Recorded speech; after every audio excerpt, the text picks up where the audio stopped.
The fluorescent lights hummed overhead like machinery that never slept. Cedar Creek Medical's linen room smelled of industrial detergent and something underneath it, that particular antiseptic staleness that clung to everything in a hospital after hours. Margaret Walsh folded the corner of a fitted sheet with the same precision she'd used to pack field dressings in Fallujah, her hands moving through the muscle memory of discipline even as her mind stayed quiet, present, invisible. The sheet folded into thirds. Then fifths. Each corner aligned at exactly 90 degrees. Hands that had held lives together now held linens. She was 53 years old and no one at Cedar Creek knew anything about her except that she showed up at 5 in the morning, worked 12-hour shifts without complaint, and kept the ward cleaner than the surgeons kept their own homes. She'd been folding hospital linens for 3 months. Before that, nothing in the official records. No employment history going back more than 90 days. No references that could be verified. No family listed. No emergency contacts.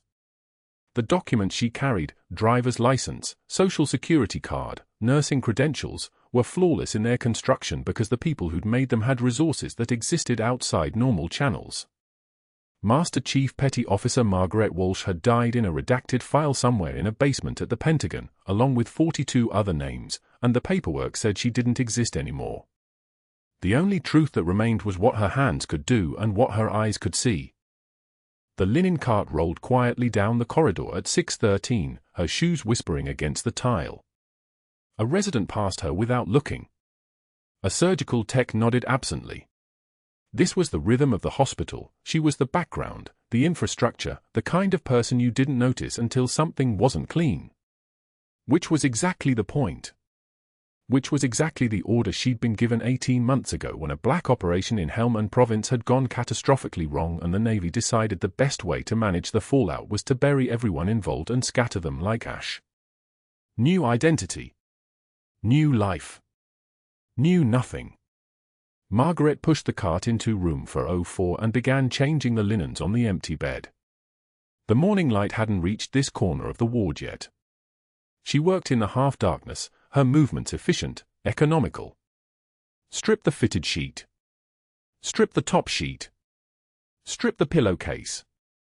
She was replacing the bottom sheet when she caught his rank insignia on a file folder at the bedside.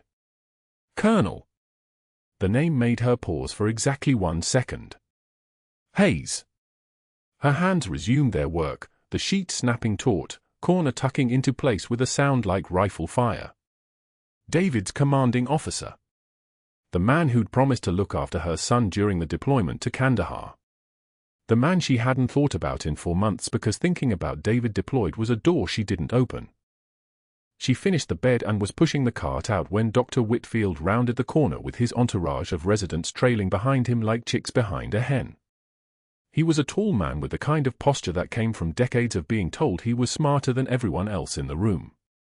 His shoes were expensive. His watch was expensive. His voice, when he spoke, had the texture of someone accustomed to absolute agreement. Grand rounds, he announced, and the residents snapped to attention with their clipboards ready. Margaret continued down the corridor. This had nothing to do with her. This was the visible world, the world of credentials and titles and the kind of authority that came from a diploma on a wall. She was the other world, the one that kept things running while the visible world made decisions. Whitfield's voice carried through the ward anyway, traveling like a weapon aimed at a specific target. Room 404. And here we have an example of exactly the kind of careless shortcuts that compromise patient outcomes. Margaret didn't turn. She could see him in the corner of her vision, his arm extended toward the bed she'd just finished. Toward her corners. The fitted sheet, note how it's been folded rather than properly fitted. The nurse responsible has not been trained in. Actually. Margaret's voice came out flat, without inflection.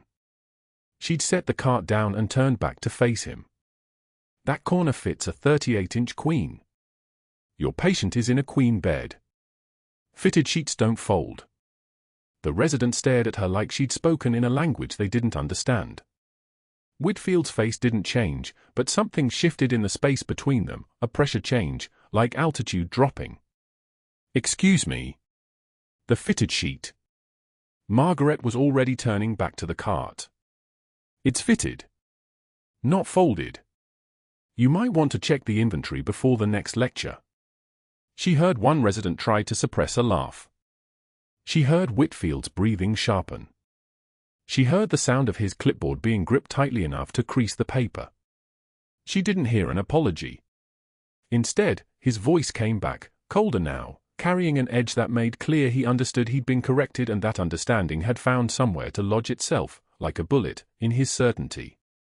The issue remains, he said to the residents, loudly enough that Margaret could hear it 3 doors down the corridor, that those with minimal training often believe they have more expertise than they actually possess.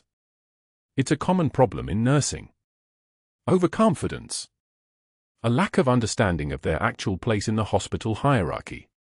We'll discuss the staffing implications during administrative rounds. Margaret pushed the cart. The wheels squeaked softly. One of the residents whispered something to another. Whitfield's voice resumed, explaining something about subclavian catheters, but she'd already moved past the sound of it. Her jaw was the only thing that showed anything at all, a tightness in the muscles that weren't quite visible unless you knew how to look. By 11 that morning, Colonel Hayes had been admitted to room for 04. Margaret saw his name on the board and didn't stop. By noon, she knew from the chart that he was post-operative, recovering from a thoracic repair, stable for now. Her son David had sent 3 emails in the past month, none of them answered, all of them asking if she was okay, which meant he wasn't okay. The colonel was supposed to be looking after him. The colonel was supposed to keep him alive.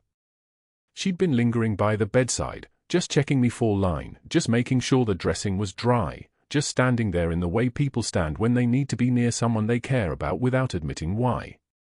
Colonel Hayes had been sleeping, his breathing even, his wound healing. She'd been there maybe 90 seconds when Whitfield rounded the corner.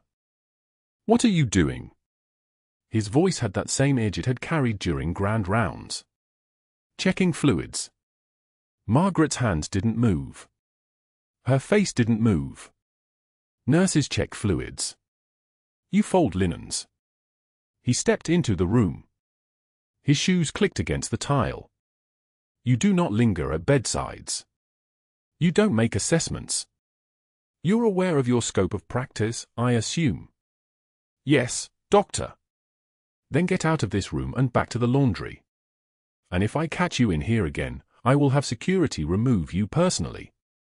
Do we have an understanding?" "Yes, doctor." Margaret walked out. She didn't look at Colonel Hayes. She didn't look at Whitfield.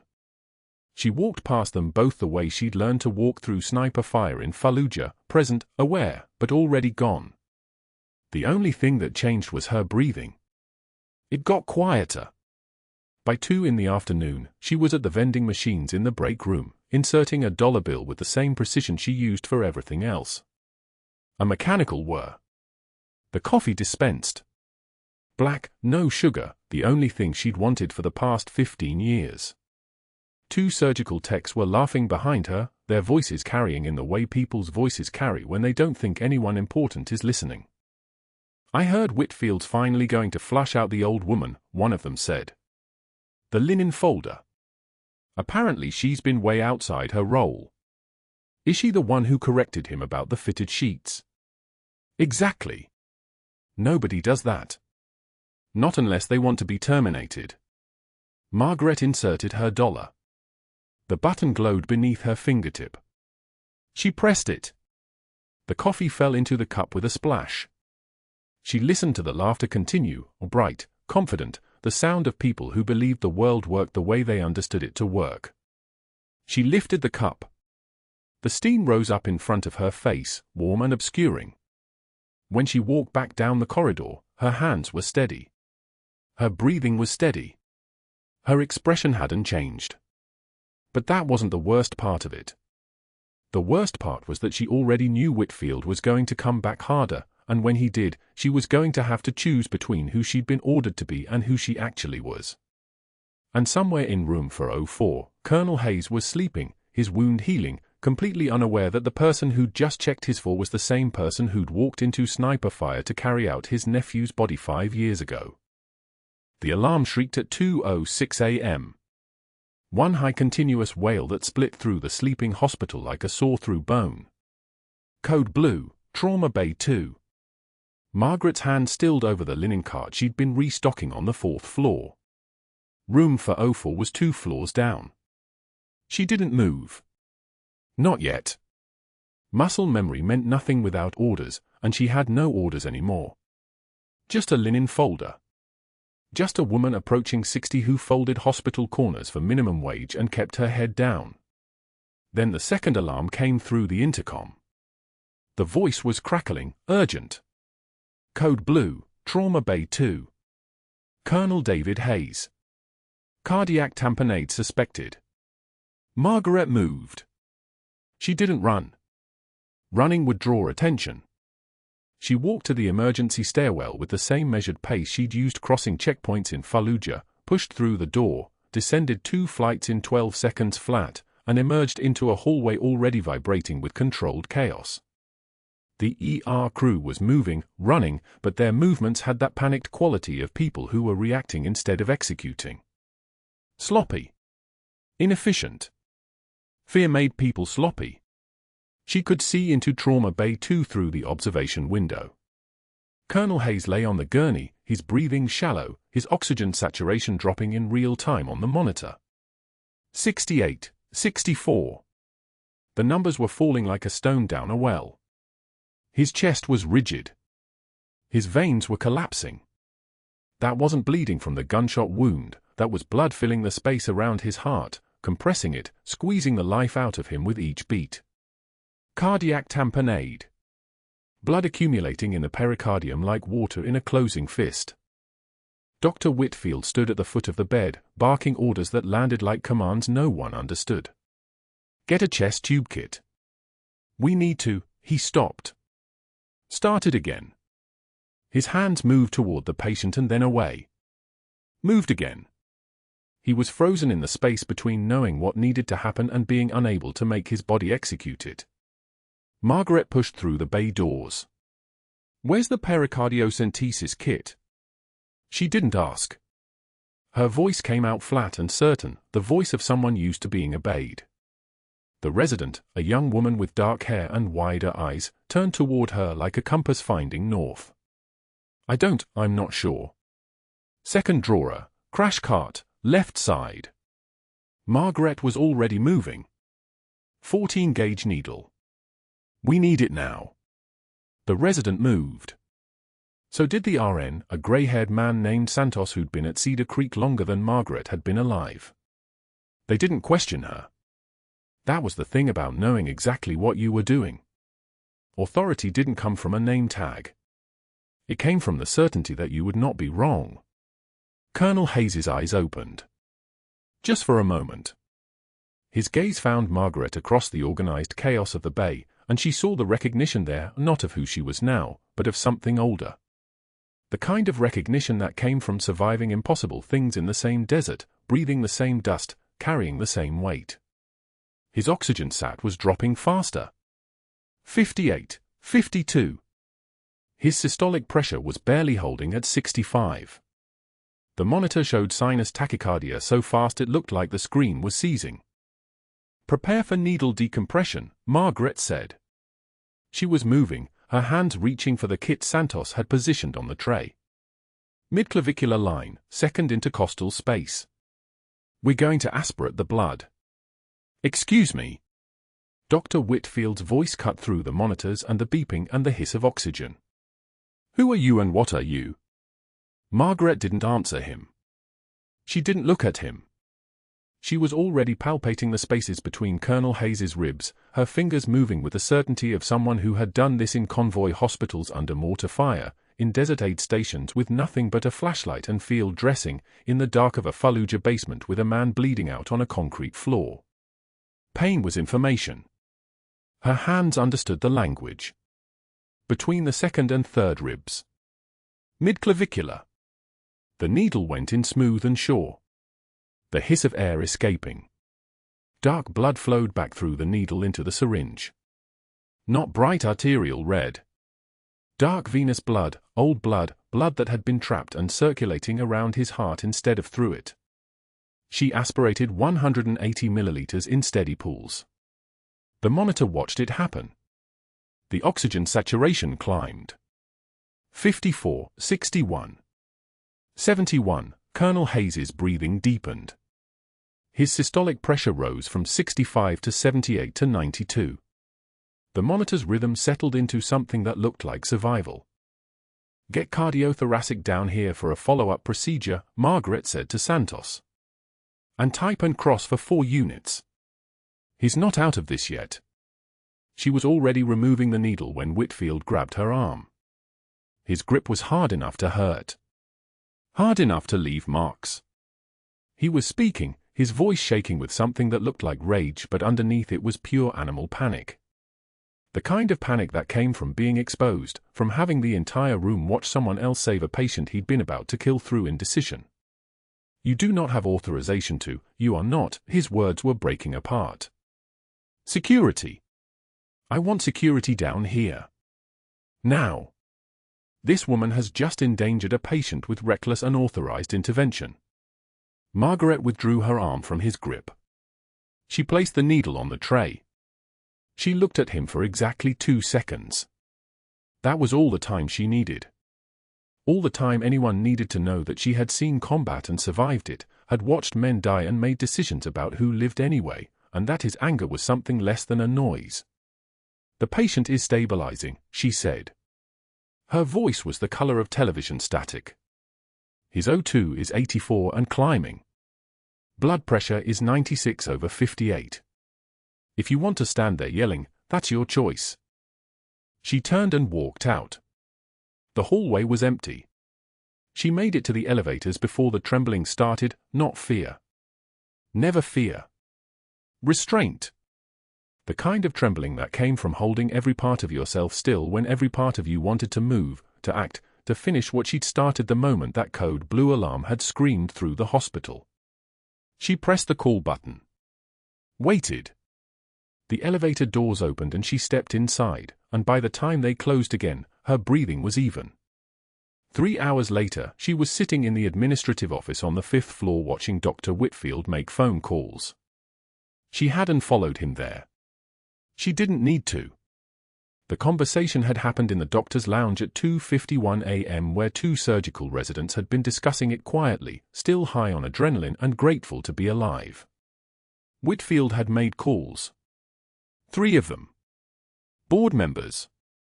The kind of men who played golf with him on weekends at the San Antonio Country Club, who had golf club handicaps and investment portfolios, and the kind of institutional patients that came from never being told no by anyone who mattered.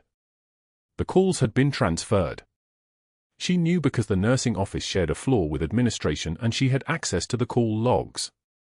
She knew because she'd learned to pay attention to the ways power moved, the ways men like Whitfield protected themselves.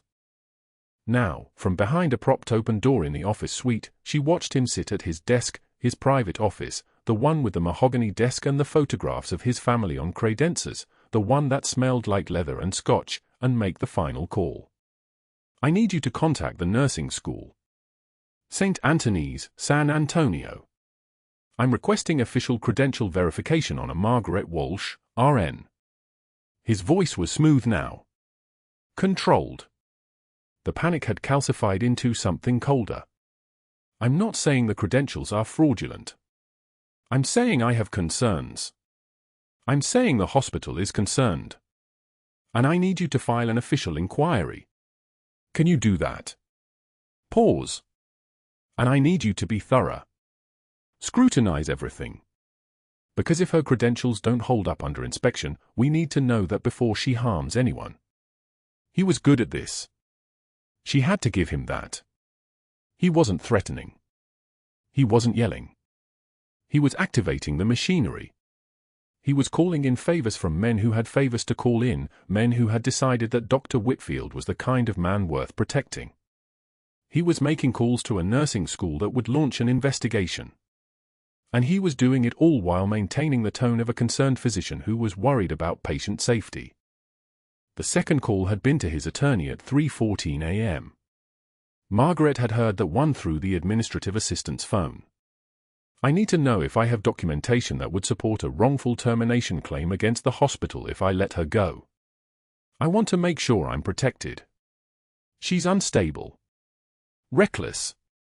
I have a resident who can testify to her interfering with standard care protocols, and I have the fact that she performed an unauthorized procedure on a patient in my care. I want to know if I can fire her and make sure she doesn't sue. The attorney's response had been too quiet to hear, but Whitfield had laughed. He'd actually laughed. Margaret watched him hang up the phone and lean back in his chair. He looked exhausted. He looked like a man who had just done something that felt like victory but tasted like ash. He opened a bottle of Macallan 25 from the bar cart and poured himself 3 fingers. Then he opened his email. The email was addressed to the Registrar of Nursing at Street Anthony's. The subject line read, "Credential verification request, urgent." She watched his fingers move across the keyboard. She watched him compose a narrative of concern, a clinical observation of substandard practice, a worried recommendation for investigation. She watched him explain that Ms. Walsh had graduated in 1984, which would make her 76 years old, and was there perhaps a discrepancy in the records? Could the registrar verify the authenticity of her licensing materials? Had anyone ever conducted a background check? All of it was technically true. All of it was constructed to make the truth look like a lie. She was about to leave when she saw him open another file. This one was labeled Walsh M. Nursing Record. She watched him scan through her employment file. 3 months at Cedar Creek. Previous employment, none listed.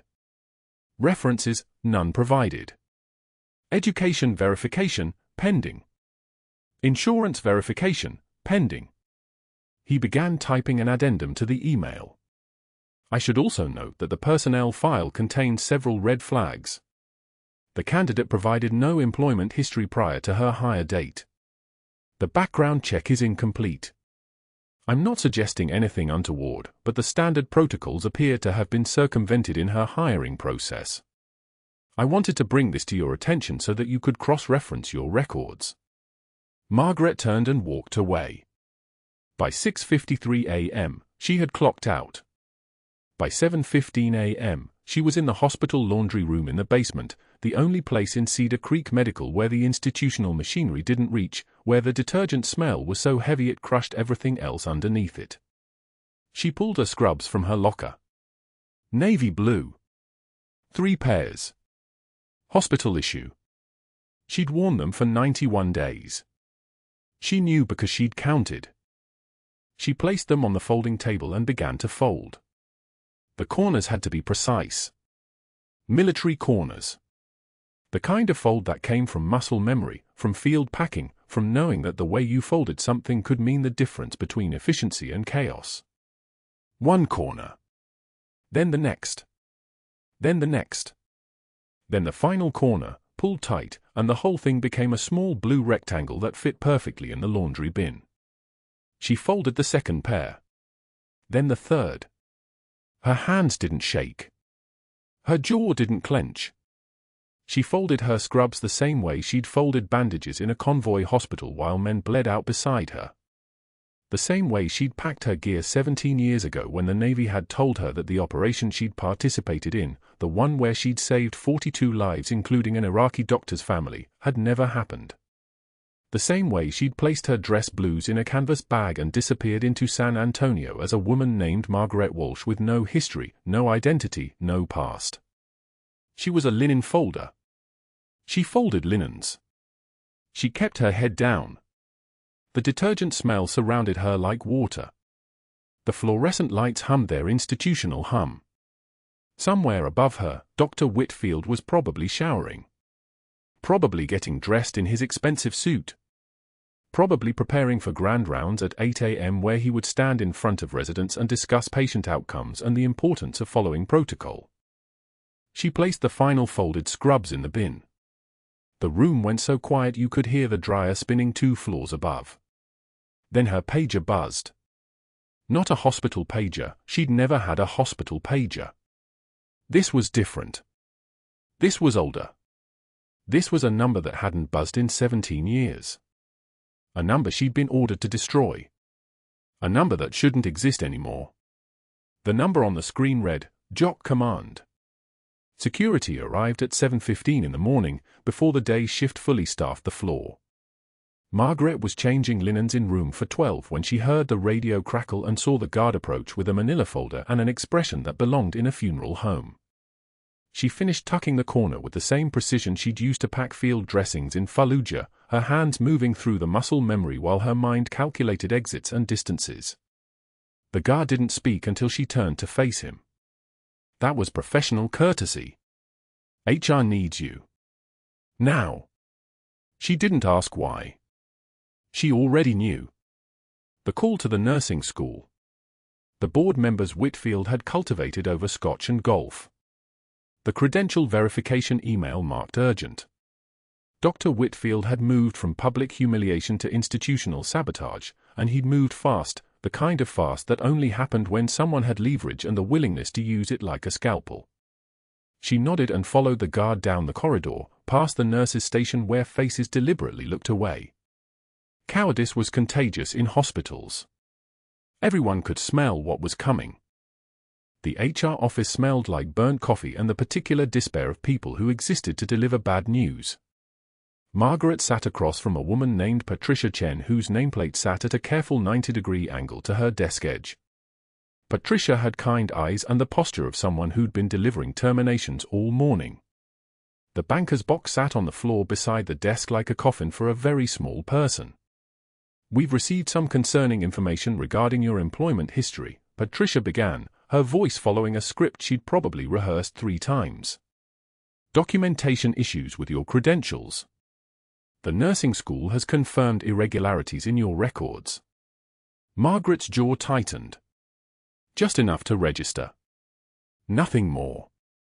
Her hands lay flat on her thighs, and they stayed steady. Your badge access is being revoked effective immediately. We've collected your belongings from your locker. You'll have 30 days of severance based on your tenure. Security will escort you from the building after we complete this meeting.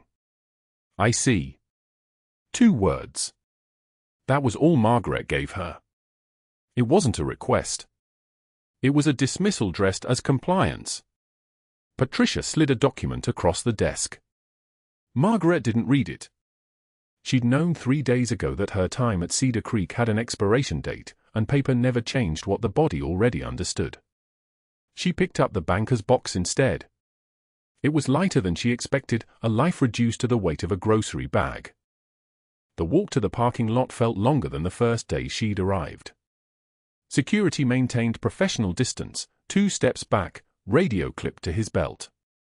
The morning sun hit the asphalt in waves of heat that rose like distorted glass, and somewhere a truck backed up with that electronic beeping that never quite belonged in hospitals. Margaret didn't look back at Cedar Creek's entrance. Looking back was the first step toward regret. She drove to a parking garage downtown instead of home, the kind of place where no one knew her name and no one cared if you sat in a car for an hour with the engine running. She opened the box on the passenger seat. A pair of clogs, worn from rotation through 3 months of 12-hour shifts. A hospital ID badge with her face on it, Margaret Walsh, Linen Services, a woman someone had invented on paper and given a pulse for exactly 90 days. A cardigan that smelled like antiseptic and the ghost of someone else's life. And at the bottom, wrapped in newspaper yellowed at the edges, the combat boots. Margaret unwrapped them slowly, the paper crinkling like old bones. The leather was scarred from desert sand that never quite washed out completely, no matter how hard you scrubbed. The soles were worn at precise angles from the way she'd walked, left heel slightly favored from the shrapnel that had embedded itself in 2006 and left her limping for 3 months before she demanded to go back to rotation. The laces were black synthetic, military spec, replaced exactly 31 times since purchase. These boots had walked through Fallujah's Jolan district when it was the most hostile square mile in the world. They'd carried her across rooftops at 3 in the morning. They'd walked into a house where 17 children were being held by insurgents who'd planned to use them as shields. That operation went so wrong the Navy buried everyone involved and ordered her to become someone else. She sat in the parking garage with the boots on her lap, breathing in the scent of aged leather and dust that had never quite settled. Her reflection in the rearview mirror showed a woman whose face was older than it should be, whose hands had learned to fold hospital linens but whose muscle memory still tracked tactical distance and exit routes. The weight of enforced invisibility had been pressing down on her like water for 3 months, and now that it had finally broken through the surface, she could barely remember how to breathe in normal air. The hospital laundry room was on the basement level, behind the pharmacy and the medical record storage. Margaret drove back to Cedar Creek at 3 in the afternoon when the shift change created enough chaos that no one noticed an old nurse pushing a cart full of scrubs one final time. The room was warm from the industrial washers, humid enough that her skin felt slick under her jacket. The scent of detergent was overwhelming and clean and final. She folded each pair of scrubs with military corners, the way she'd learned in 1998 when she was 22 and believed she'd live forever. Navy blue. The hospital provided them, so these weren't hers to keep. She was just returning them to the inventory, a ghost leaving no footprint, a woman who'd never existed officially dissolving back into the ether. Her hands moved through the rhythm, front panels first, sleeves tucked, bottom folded twice. Stack on the left. The industrial detergent rose off the warm fabric like steam, the smell that had become the smell of her second life. 3 months of 12-hour shifts. 3 months of folding linens and cleaning bedpans and watching nurses who weren't half as good as she was talk about their problems like the world was listening. 3 months of being invisible to everyone except Dr. Whitfield, who'd made her visible as a target, a symbol of carelessness, a problem to solve. She folded the last pair and placed it on the stack. The laundry room hummed with the sound of machines cycling through their programs, washing away stains that belonged to someone else. Margaret stood there in the humid heat, alone, and felt the weight of 18 years pressing down on her shoulders. 18 years since she'd disappeared from her own life. 18 years of being no one. The silence lasted exactly 3 seconds. Then her phone buzzed. An unknown number. A text message with no sender name. Master Chief, we know you're there. You need to call this number now. Code Valkyrie. Do not use hospital phone. Alone. Margaret stared at the message until the words blurred together. No one had used that call sign in 18 years. No one alive was supposed to know it existed. The automatic doors at Cedar Creek Medical slid open at 3:38 p.m., and the man who walked through them moved like a storm front. 7 feet of scar tissue and muscle, his left eye milky white where shrapnel had taken the sight, his jaw reconstructed in a way that made his smile look like a promise of violence. The lobby froze. A visitor dropped her coffee cup.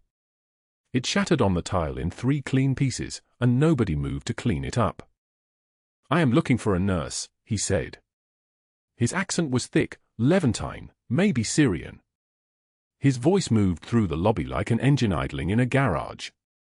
A woman. They fired her 3 days ago. I need her name. The security guard behind the reception desk reached for his radio. The candy striper who'd been restocking pamphlets backed into the corner by the elevator.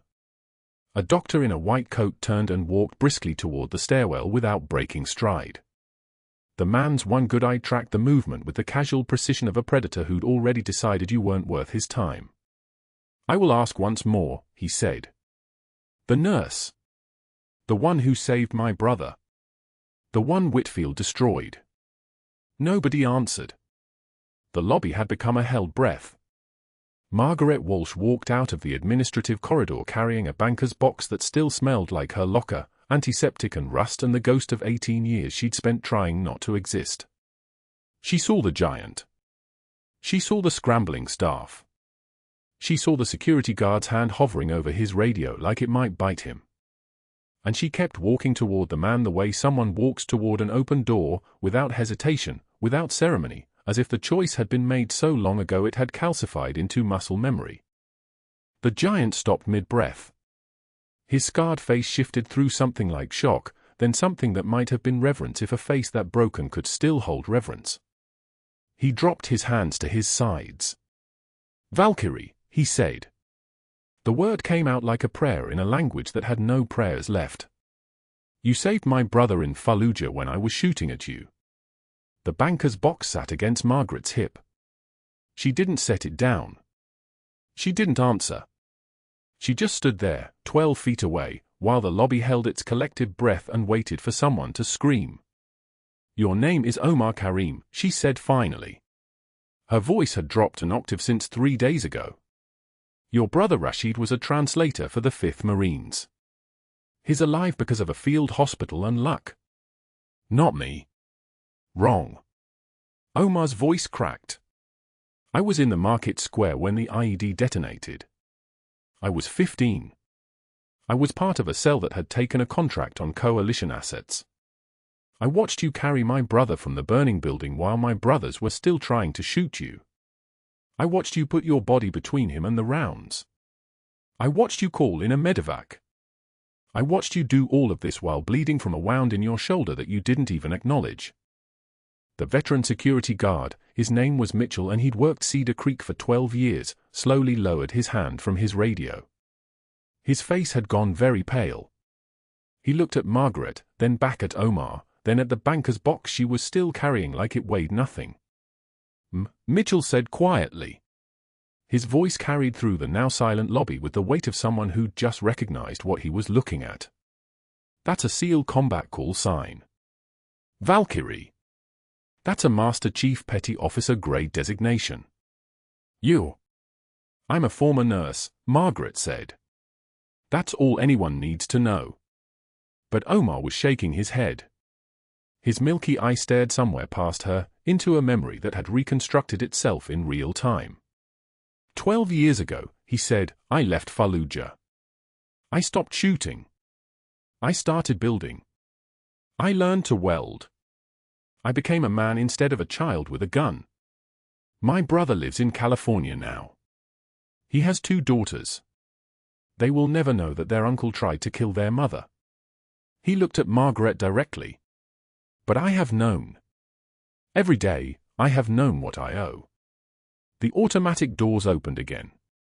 A woman in a dark suit with a Pentagon ID badge stepped through, followed by 3 others in military uniform. They moved like people who'd been briefed on a situation and arrived expecting resistance.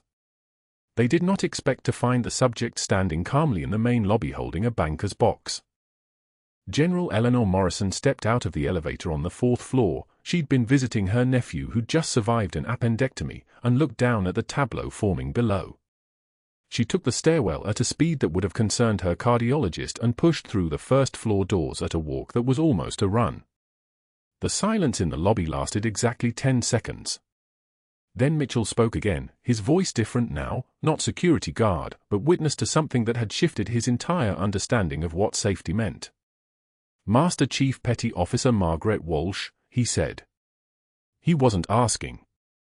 He was reading it from her face, from the way Omar had bowed his head, from the way the Pentagon officials had stopped moving when they saw her standing there with the banker's box. Valkyrie. That's the code name. That's the rank. You were. I was, Margaret said, a person who made choices that cost people everything. And then I was ordered to disappear. I became a linen folder at Cedar Creek Medical because this is where the work still needed to be done. That's the only part of this story that matters. General Morrison reached the lobby level. Her face was flushed from the stairs, but her voice was steady. She pulled out her phone and waited while someone on the other end read information to her. Her eyes widened. Her jaw tightened. She read the data aloud, and her voice carried through the lobby like testimony. Bronze Star, she said. Silver Star. 2 Purple Hearts. And a Navy Cross. 3. That's 3 Navy Crosses. You don't get 3 Navy Crosses. You don't get 3 unless you've... She stopped. She looked at Margaret like she was trying to solve a geometry problem with insufficient angles. 42 lives in a single operation. That's what the record says. 42 lives, with no extraction plan, with no air support, with no backup. You brought 42 people out of a black site in Helmand Province that wasn't supposed to exist. The banker's box shifted against Margaret's hip. She didn't correct her. Colonel David Hayes stepped off the elevator in civilian clothes, still moving like a man who'd been trained to move through combat zones. He'd been recovering on the 4th floor for 4 days. He'd overheard the commotion. He'd come down to see what it was, and he'd found Omar Karim crying in the lobby of a hospital in San Antonio while his mother's commanding officer read her actual record aloud. Colonel Hayes walked across the lobby tiles and stopped in front of Margaret. He was 6 feet tall. He'd served with distinction. He'd lost 16 people under his command in 2 tours.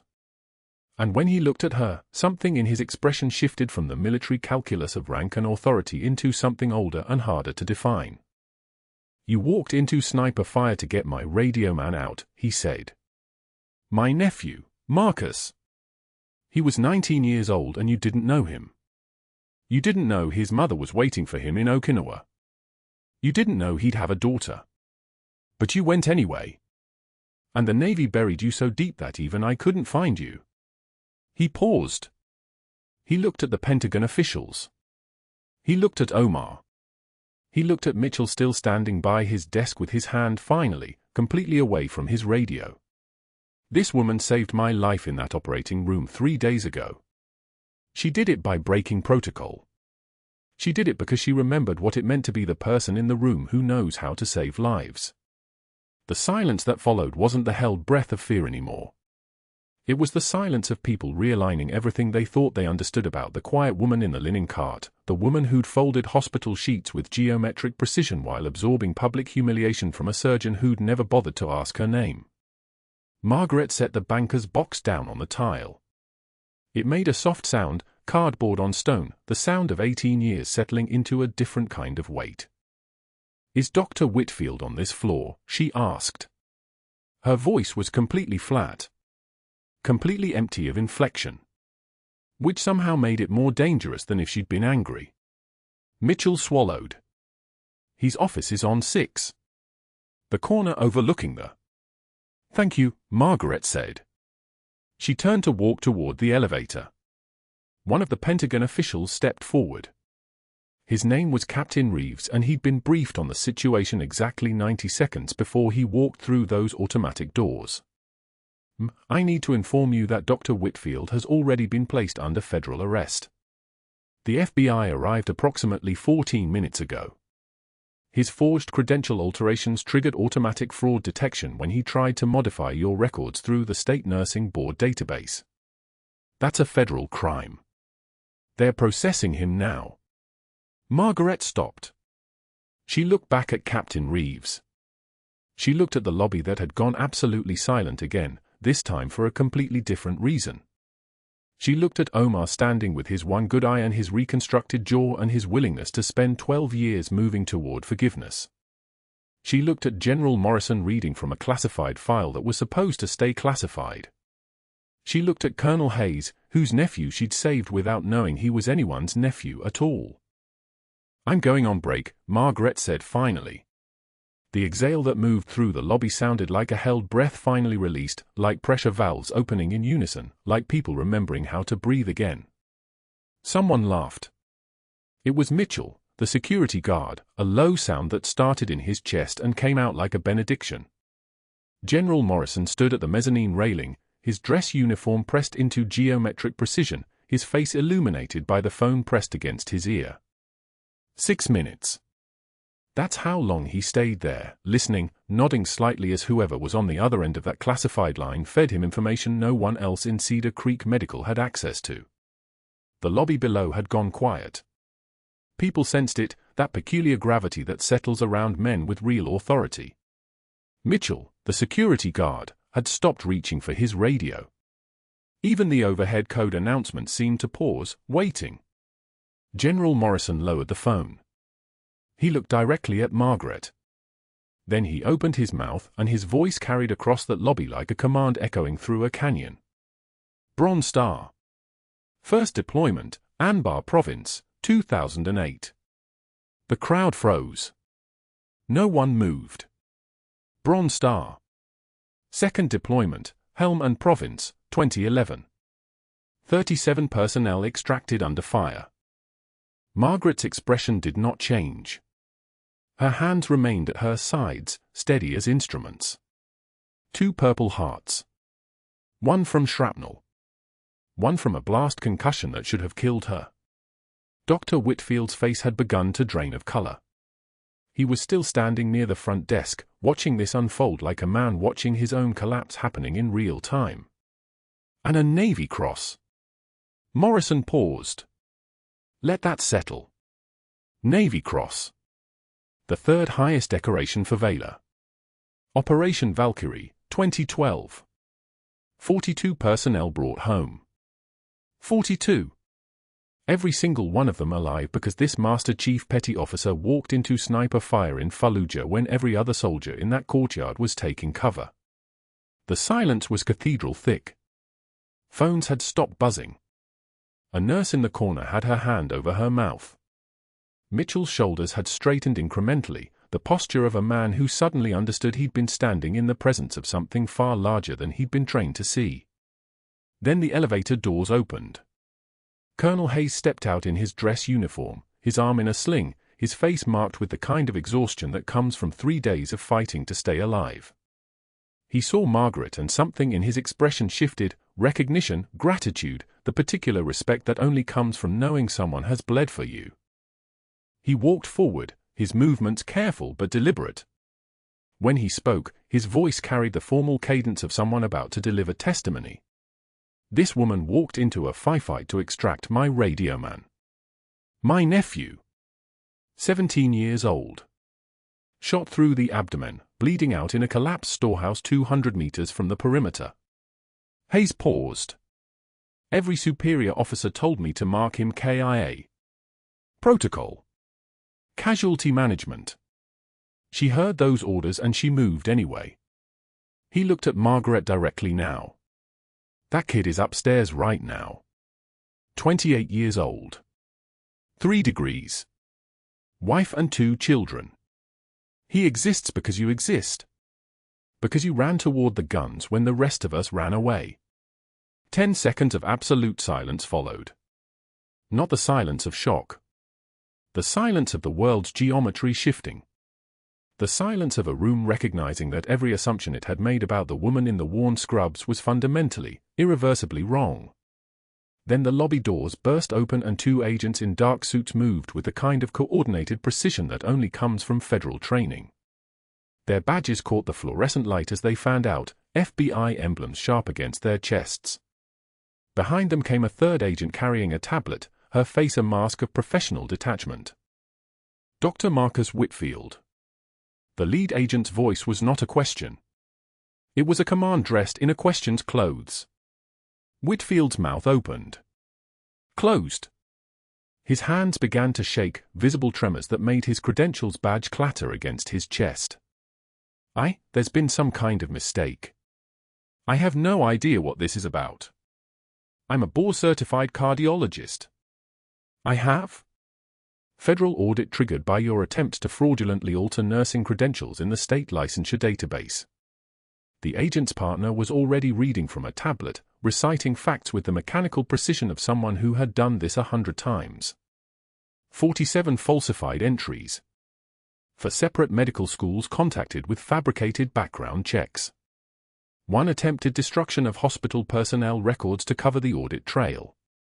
Whitfield's face had gone the color of old bone.